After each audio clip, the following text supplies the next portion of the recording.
G'day, Hunter from CRH Climbing. This is my home climbing wall.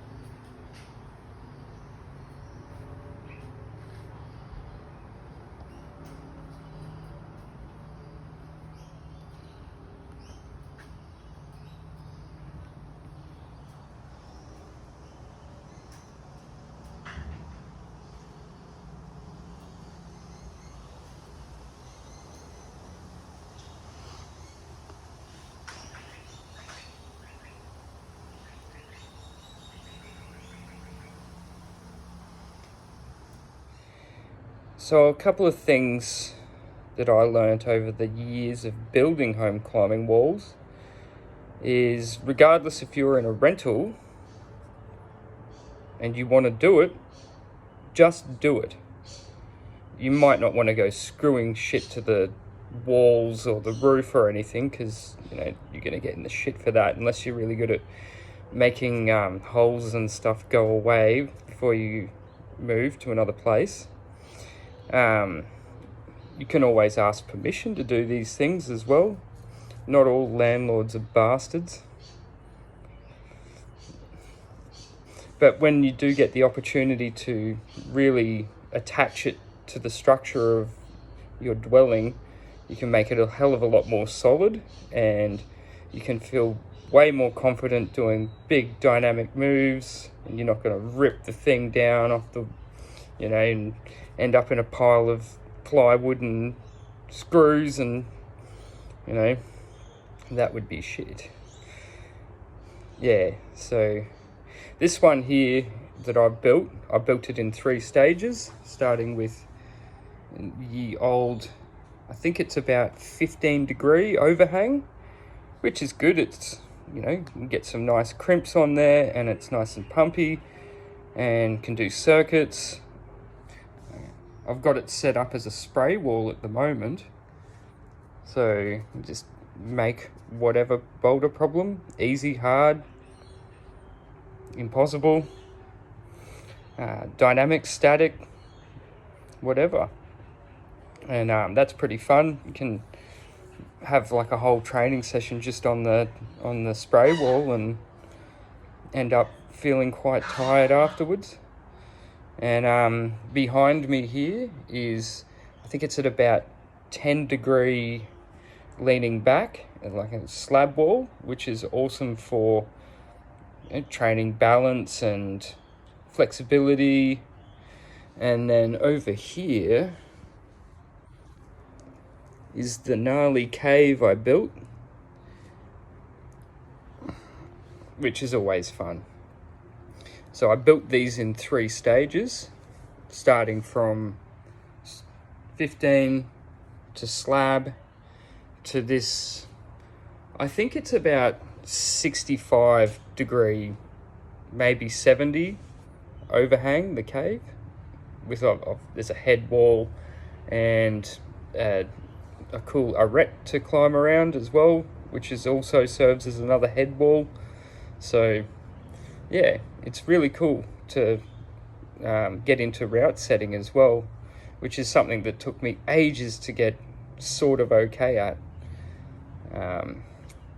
But generally speaking, I don't go too nuts with the testing and tweaking, because a lot of the time I'm setting the problems for myself, and if I was to test it and tweak it and make it perfect, then I've pretty much already climbed it by the time it's finished being set. And yeah, that's only good for my mates that come around and have a go, and that's when you see them break the beta, and that's quite frustrating. But just throwing some holds up with a general idea of a couple of moves and then jump on and project. I had recently got some Metolius brand basalt edges, and they're just small holds, but I've put them through the cave, and I think it took me 4 sessions to finish the boulder problem. So I'd say it's probably about a V5 or something, but just working out the beta to be able to climb it. So I'll post a video of me sending that as well with my mate Phil. He's also comes over here and climbs quite a bit. You'll get to see him in these videos quite a bit. And yeah, happy climbing. Okay, heading behind the scenes. So to start with, move that broom out of the way, I ran some treated timber as like a frame for the bottom, and I dynabolted them down. Again, you wouldn't do that in a rental.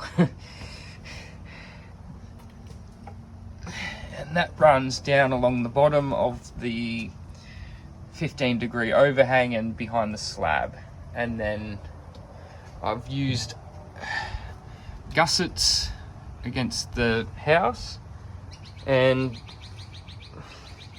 just framed it up so that there's enough timber in there and enough screws to hold it together.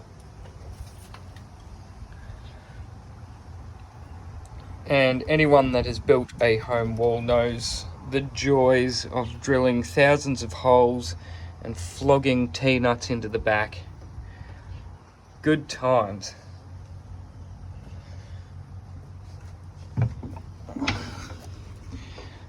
I also built a bit of a shelf, and there's more gussets up the top there. Attach it to the roof. So we have a selection of different brand of holds. Big fan of Uncarved Block, made in Australia. Always good to support the locals. There's a heap of Metolius. You know, they come in bulk packs, which is always good when you're starting out, if you want to get a handful of holds to get you fired up there. There's a heap of homemade wooden ones on there that I made myself. A pinch up there, a couple of boomerang style juggy boys, and then over here those black slats are just plywood, which I've sanded up and textured them along, same with the volumes. There's a lot of the small Metolius holds on there as well. Great for slabs, standing on nothing. Good to yeah, trust your feet. And then over here we've got a couple of macros. I picked up some second-hand holds. This purple one up here, oops, can't point properly. The round one, that was a an ex-gym hold. And the big pink ear, that's a Uncarved Block. We've got the Neo macro there.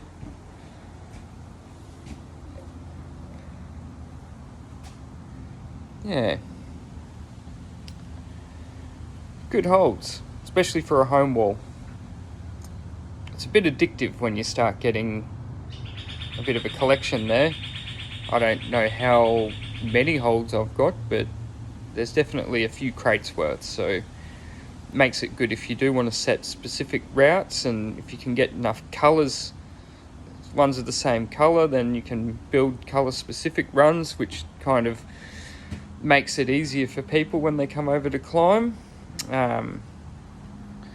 So yeah, that's my selection of holds. Here we have an assortment of crash pads, which I use for outdoor.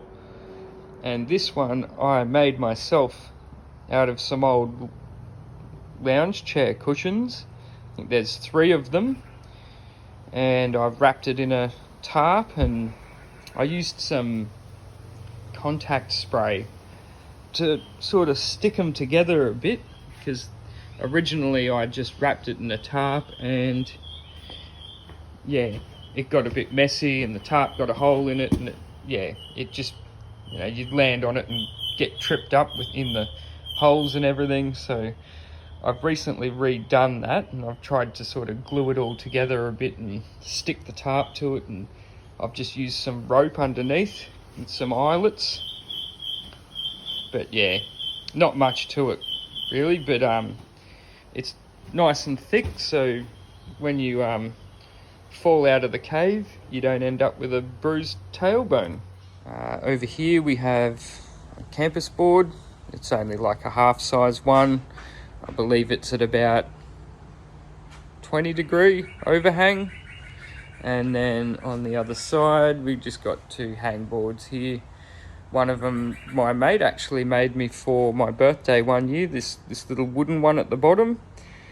It's supposed to be like a portable one, but I've just screwed it onto the bottom because sometimes the plastic one up there can be a bit punishing on the skin, especially if you're going to do some hangboarding after you've already done a bit of a climbing training session. So yeah, cool. So that concludes the tour of my home climbing wall.